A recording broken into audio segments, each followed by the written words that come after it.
All right. Hello, everybody. Welcome back to a new episode of Paranormal Planet.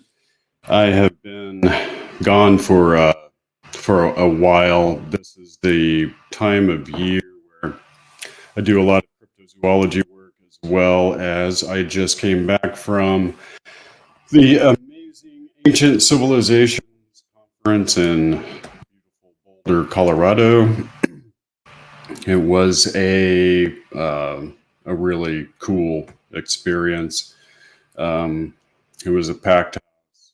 There were a lot of amazing speakers there, and I was honored to be one of them. I did a discussion on the antediluvian origin of the ancient mystery schools, all the way from really the Book of Enoch through the French occult revival, even into present day. And it was really well received. So I was pleasantly surprised by that. Got to hang out with some really cool people. One evening in the hotel lobby for a few hours, I got to sit around and talk to William Henry and Freddie Silva and Brad Olson, Hugh Newman. The list just went on and on. It was really quite amazing. And I was sitting there thinking, wow, if I could just film the conversation going on right now between all of these amazing people, most of whom are all cast members on Ancient Aliens, but they were also cast members with me on Ancient Civilizations for Gaia. And it was good to spend some time with them. It's always really cool to go to an event like that and spend time with people who are like-minded. And it's really cool. Hi, Roberta. And Karen from North Texas. Thanks for joining us, guys. Welcome to Paranormal Planet. So kind of a new format I'm going to be pursuing. The Paranormal Planet will be, hopefully most weeks, it'll be every week, because there are times where I have to skip a week, and those are usually the weeks when I have a cryptozoology field trip actually going on, and that's why there's that gap. So, and I usually provide a video of that trip once we're back with the footage, and I've edited all of that. So it's like you still get an episode, but it's kind of like a week delayed, on those weeks.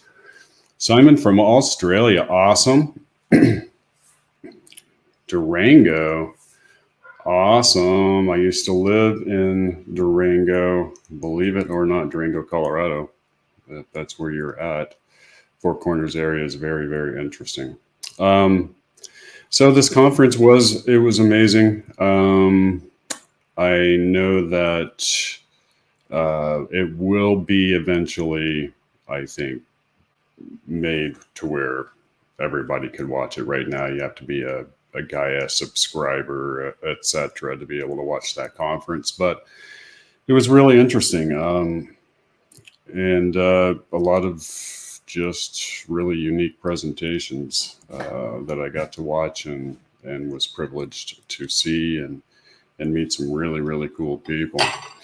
So tonight, going to be talking about some interesting things, the science of cryptozoology.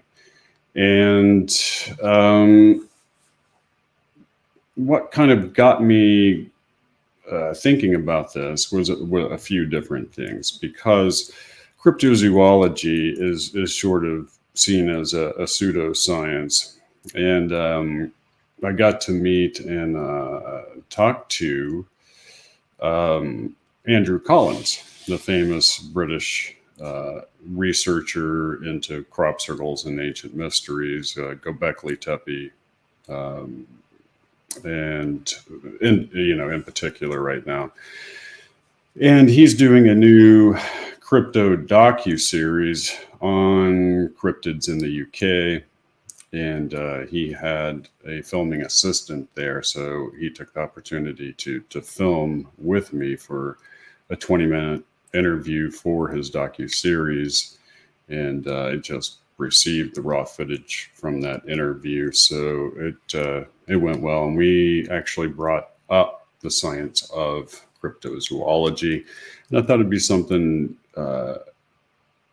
interesting to discuss and sort of define, but we've got some updates I needed to go over, and I was going to touch on a few things really that I touched on during my presentation. These are some of the more interesting, tantalizing tidbits. I've been sort of, I would say, advancing my research in that direction. Today I was able to see some research about really the same kind of ancient technology I was discussing with acoustic harmonics being utilized in cathedrals that were built during the Renaissance period. And for somebody like me, that is truly fascinating. Julie from the Twin Cities. I have been there. Whew, it was cold, but I've also lived in South Dakota before, so I know what it's like up there.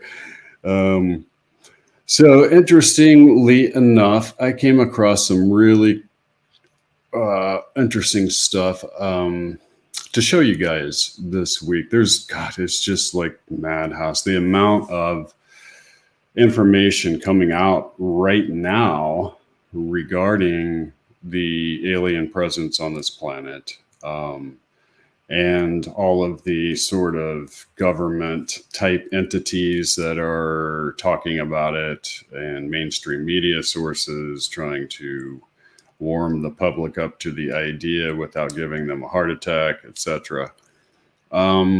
It's almost like a waterfall cascade at this stage, and it's some weeks it's exhausting to literally to keep up with. And I'm not the only one that says that. People like George Knapp even has recently been talking about just how hard it's been to cover in detail every little thing that's been occurring. It's like this all of a sudden, the dam has given way. So I came across this week something that is extremely interesting, and I want to show this to you guys. So, in previous episodes, I've been talking about the age of Aquarius. I mention it every so often because this is the age of secrets revealed. This is the age when all of the secrets accrued in the past age, the age of Pisces, become known to us, according to ancient, occult doctrine. And I think this is kind of one of those things here. Let's see. I am going to show you guys something I came across. Now, this is something that has just basically hit the internet. So no, you haven't heard much about this lately. This is a well-known UFO investigator.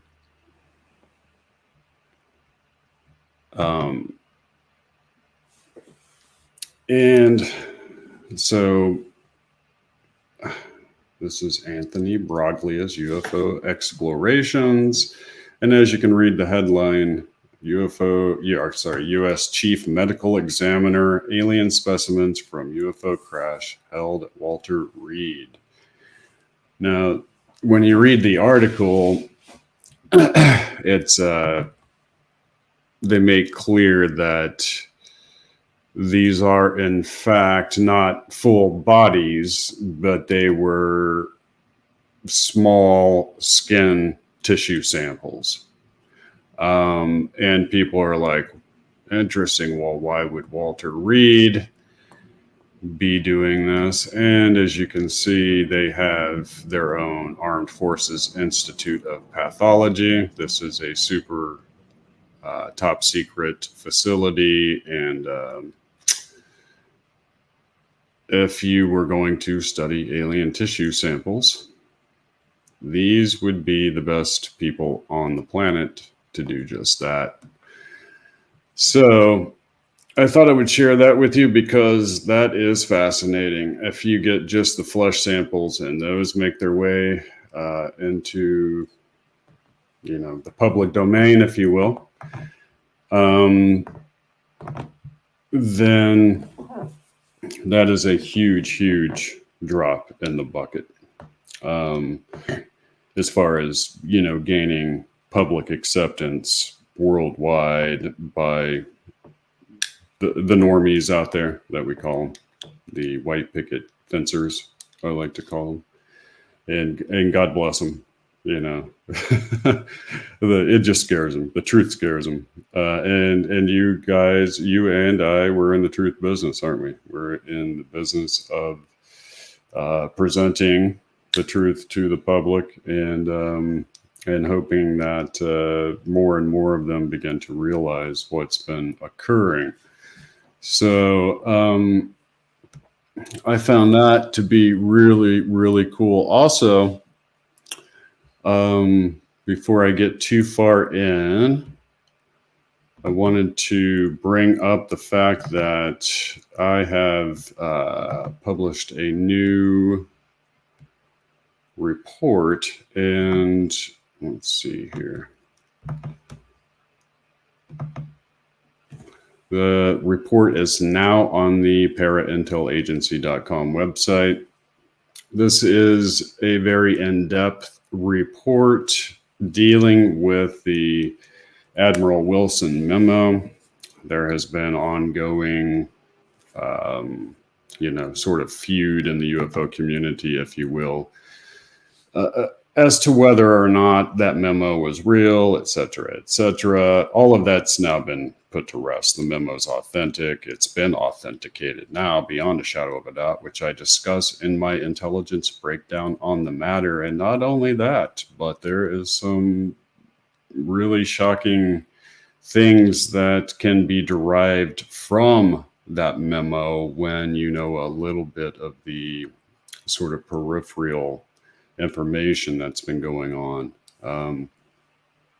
So anyway, if you're a subscriber to the website, you will definitely want to log on and read that intelligence breakdown. It is an accumulation of 10 different sources on the subject that have all been collated together. That's what I do at the website. And all of that information is then presented to you in a very easy to understand form. So let's go back. And so let's talk just a little bit here about, because I found this this piece of information. It's like these little pieces of information are fitting together like a puzzle in crazy ways that, people like me just never would suspect. And it turns out in a recent interview that Dr. Gary Nolan, the chief scientist who was in charge at well, he was big with the NIDS guys, with Dr. Colm Kelleher at Skinwalker Ranch. He's the guy at the ATIP program. Dr. Gary Nolan is the main scientific character face, really, currently of UFO disclosure out there, and he freely gives interviews all the time. And he recently disclosed on an interview that he had a couple of different alien experiences as a child. That's huge, coming from this guy.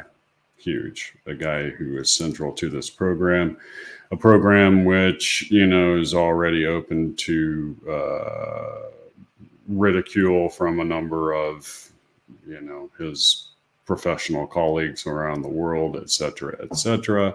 And I think it really kind of testifies to his honesty and openness about the subject.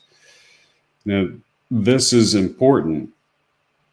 And this really sort of strikes very deeply into what I was talking to you guys about concerning the hitchhiker effect, this paranormal virus, if you will, that seems to attach itself to people who have UFO experiences, and which then exhibits other paranormal activity around them.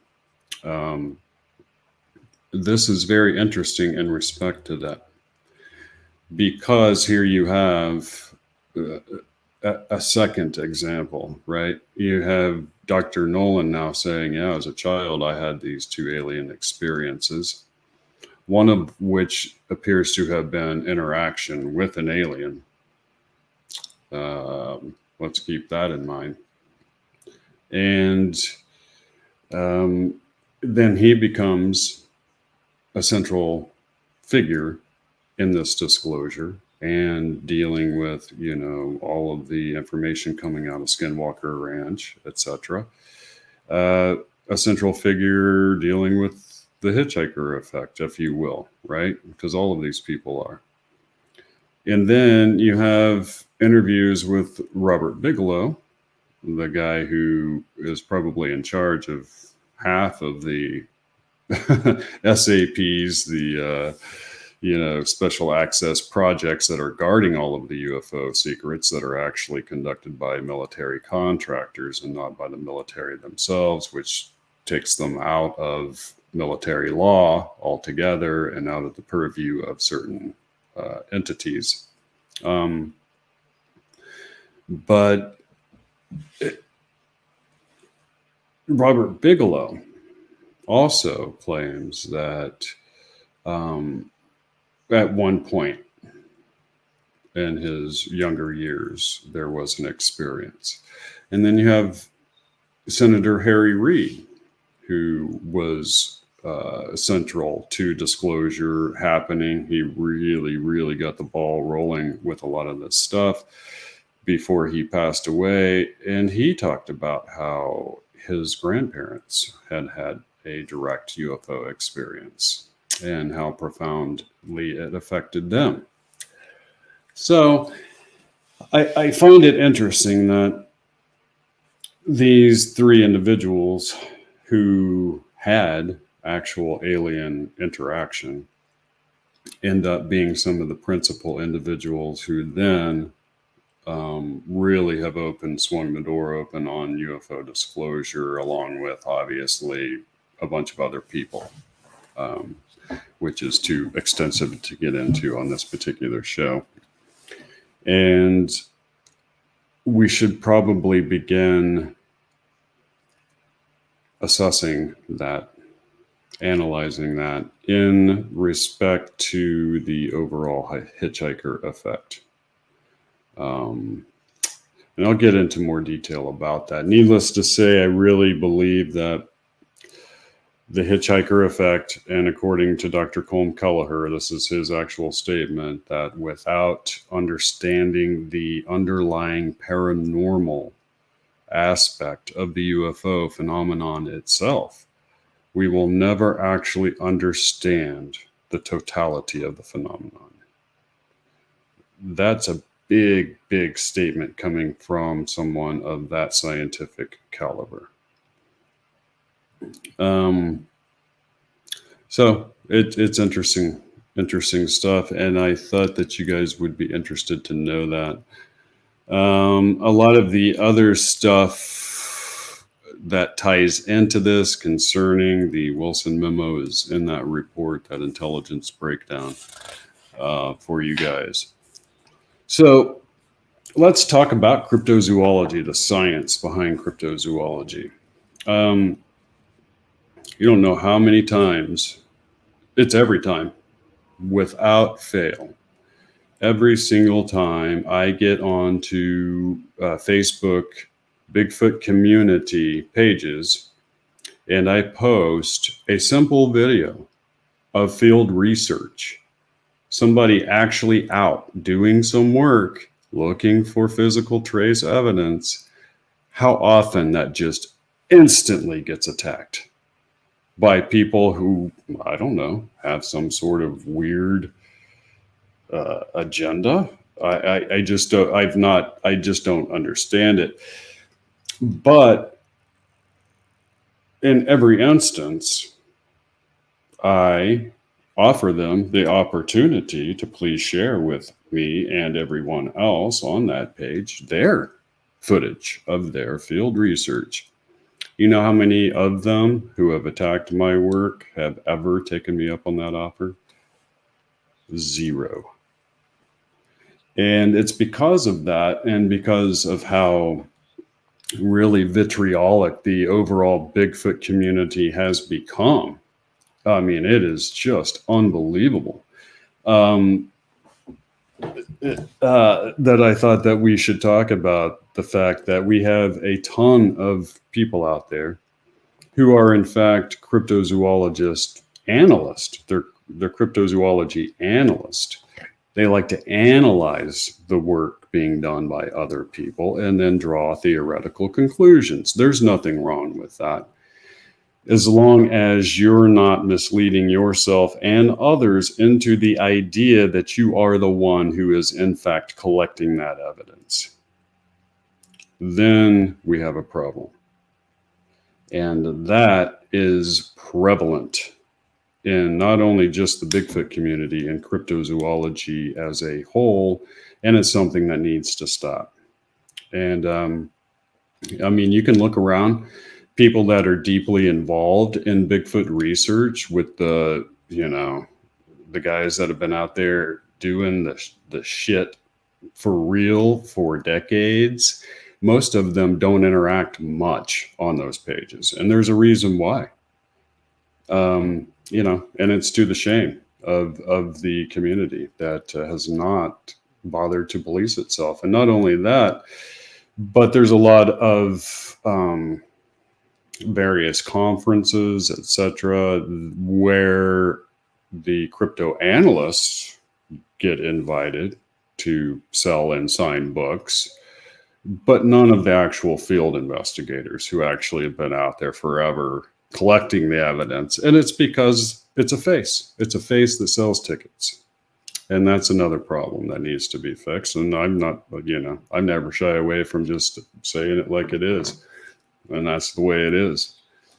So anyway, let's talk about the science, the actual science of cryptozoology. Now, this is 3 circles. And you can think of, I'll eventually have a green screen so that these images that I'm talking about, a dino beaver hotspot.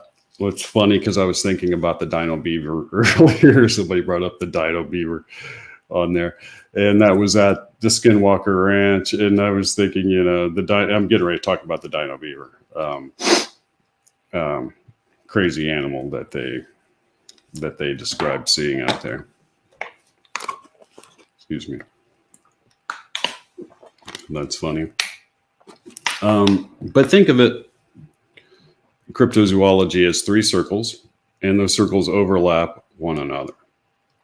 And on the first circle, you have what we call Lazarus species. Now, as Lazarus species are species that science has declared extinct, should be extinct, yet we still get eyewitness sightings of them. A perfect example of that would be the thylacine, the Tasmanian tiger. There are efforts now to actually bring back the Tasmanian tiger just through genetic work. And they're also doing that with the woolly mammoth, which, by the way, the CIA just invested in. That's really weird, don't you think? The CIA invest in the company that's growing a new woolly mammoth because they want to possess the CRISPR DNA technology? Interesting.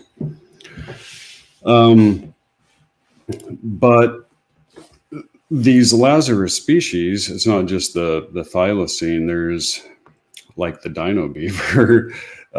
We get lots and lots of prehistoric animal sightings. And many of these come in the form of pterodactyl or teratorn sightings. And,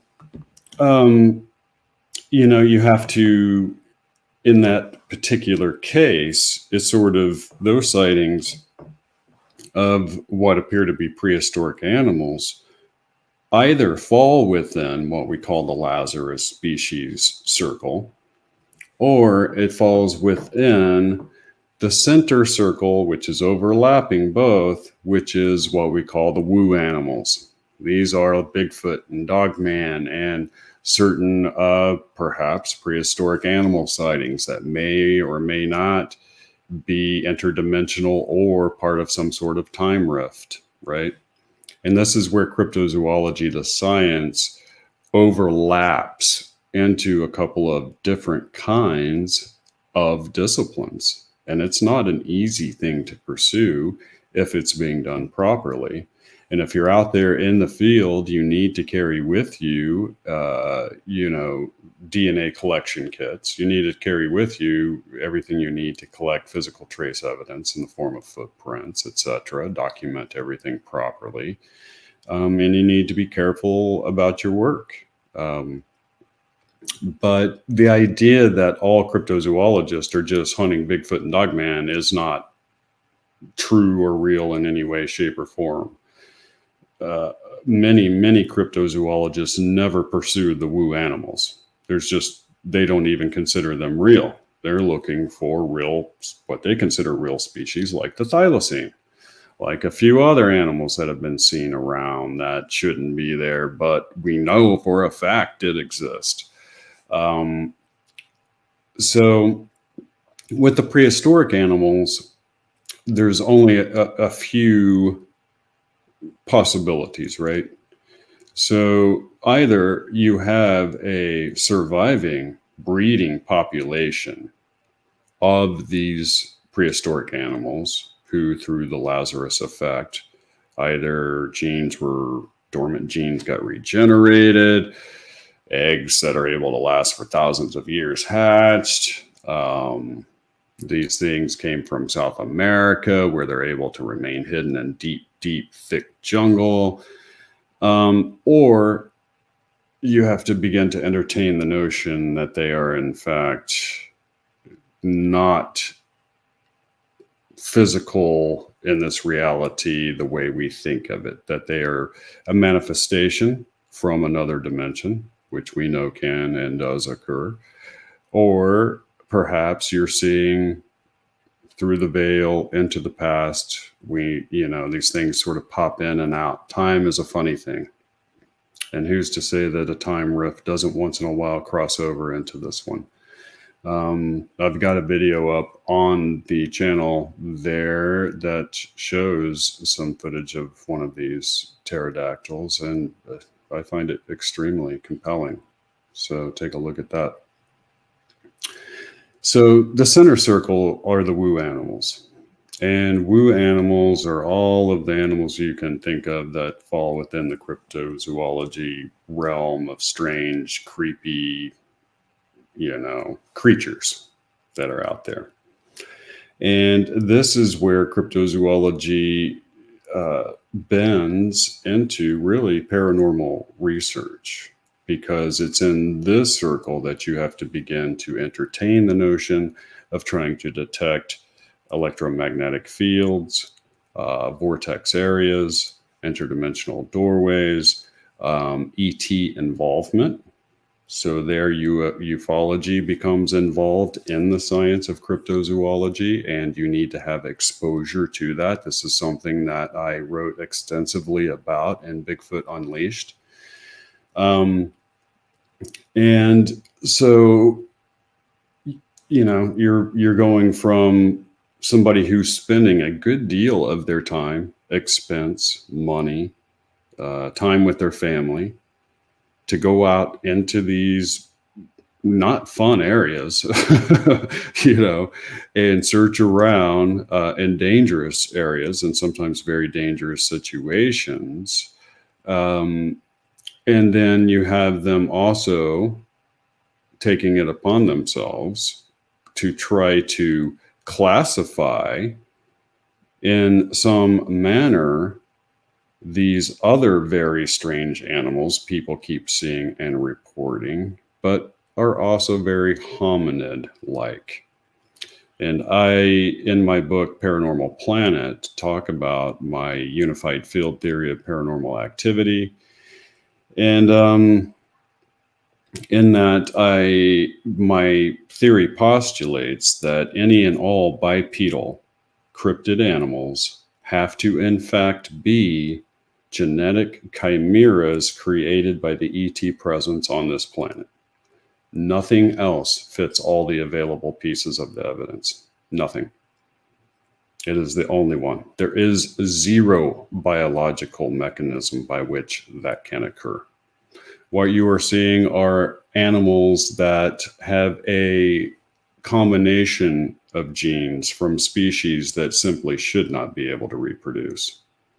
And when you see that, that's called a chimera. And these chimera are done on such a scale that it simply it rules out any human involvement. It just couldn't possibly be. And then this sort of flows into the third circle. And the third circle is emergent species.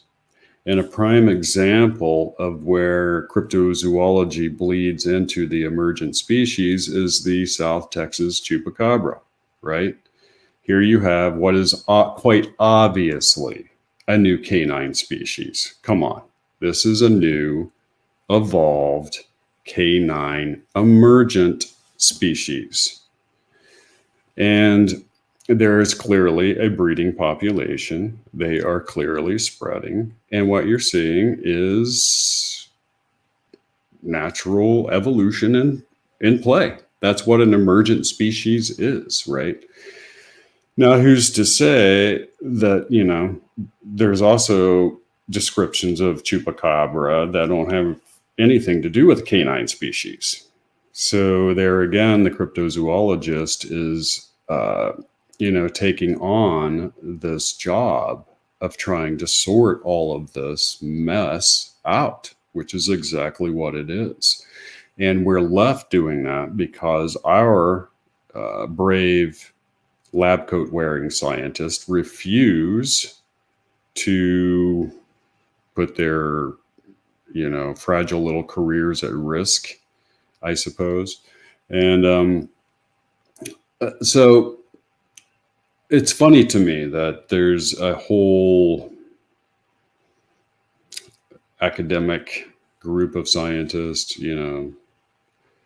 most scientists look at cryptozoology as a complete pseudoscience, when in fact, it is really anything but that. It is complex. You have to have a wide skill set, everything from being a very, very skilled tracker, hunter, outdoorsman, as well as being scientifically minded and prepared in a way to engage with the phenomenon in a scientific way. You know, it's one of those things that needs to be delineated, and those who are engaged in the actual science of the cryptozoology and not just analyzing the results of that science being utilized by field researchers is how you eventually will gain acceptance as a real science. And it's not until we begin to separate the wheat from the chaff, so to speak, that you're going to begin to get that. So let's see here. What else do we have? Oh, yeah. So let's talk for a second about what I was talking about with the ancient mystery schools, because I find it fascinating, and I'm going to be talking about a lot of this. I'll do an episode eventually. I was saying earlier that the format's going to kind of change. So Paranormal Planet will be done every week, hopefully. And that will be this format. We'll be discussing all the latest and greatest. I will, however, be going back to producing the full-length investigative videos, which you will see at the probably very bottom down there on the screen of the channel. And I've got a lot of those to produce. And so just kind of going forward, you'll know that Paranormal Planet, the show, live show, is different than the investigative videos that will be coming out.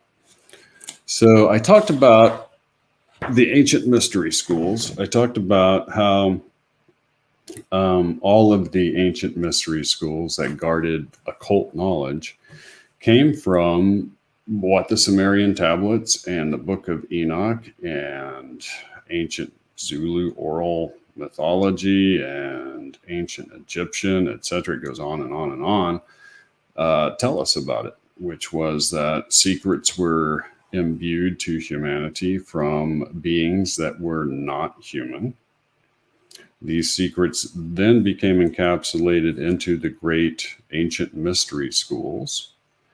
And really, at the heart of this knowledge, which, by the way, they went around and literally hid the mathematics of this knowledge in the megalithic structures all around the world. Fascinating, but actually embedded this knowledge into these megalithic structures. And it's the knowledge of harmonic resonance, but as a model for a lot of other types of mechanisms that work very much the same way: spooky action at a distance, or quantum entanglement, acoustic resonance, etc., etc. It's the idea that if you can match the frequency and vibration of another piece of matter, you can cause instantaneous change within that piece of matter with really no known or seen medium or mechanism in between the two. It's simply a function of sharing the same frequency. And so that idea and that science was the very science of these beings. I talked about how that actually is what their speech was built on, and their language, and presented the lost alphabet of the Anunnaki, which is fascinating because you can construct words out of it that exhibit certain frequencies that, if you could speak in the right octaves, may in fact interact with our reality in ways that we can't even imagine. Like, it's just truly amazing. But at the heart of these teachings was this idea of harmonics, and with that, light wave harmonics. Now, light wave harmonics are fascinating because they're made up of subatomic particles. Everything is light, everything is energy. And it's the idea that you can harmonize with and alter the outcome of, let's say, a material event simply because it's made up of these subatomic particles, and you're made up of the subatomic particles. And if you can harmonize the right vibration and frequency, you can alter unfolding probability to your will.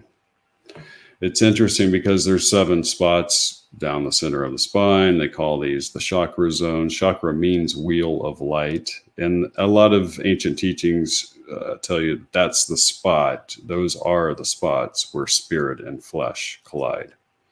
That's where you connect.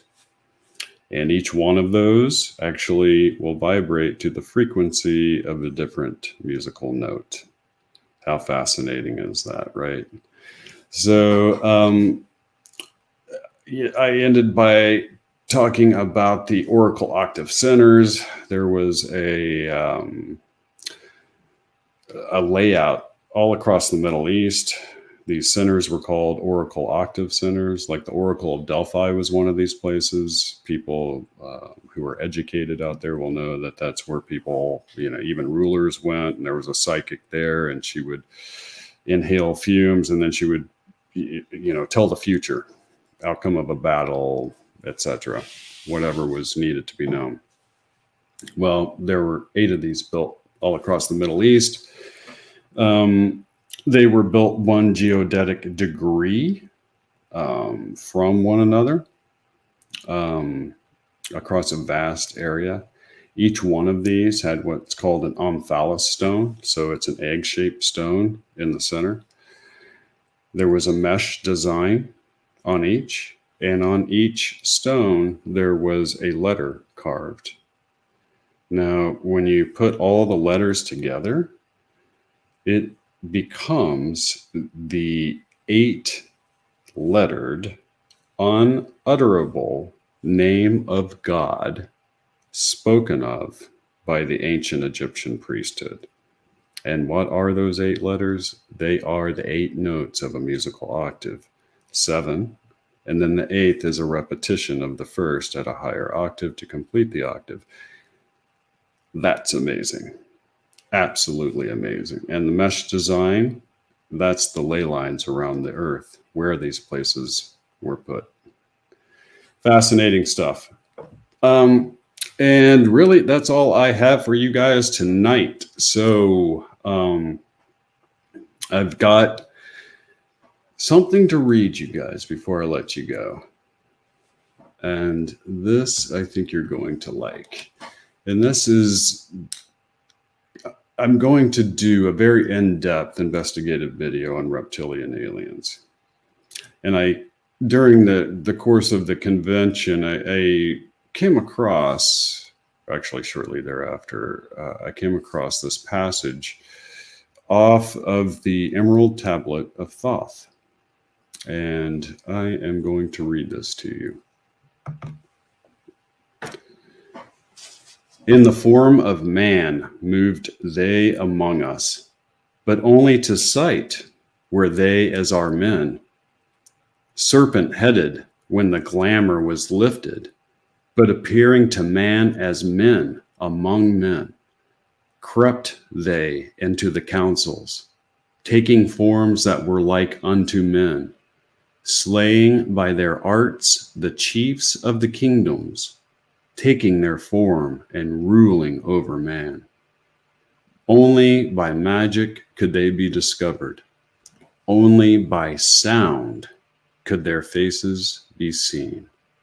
Sought they from the kingdom of shadows to destroy man and rule in his place. The Emerald Tablet of Thoth, translation by Dorian. What do you think about that? Here in one of the most ancient tablets that we know of, the Emerald Tablet of Thoth, may in fact be a reference to them using sound to interrupt the holographic images that the reptilian aliens are using to obstruct their real selves. They were able to use sound, and it took it away, and they could see their faces. Good stuff, guys. So anyway, I will see you guys next week for sure. And until then, be safe out there. It is a crazy world, and thanks for being here tonight.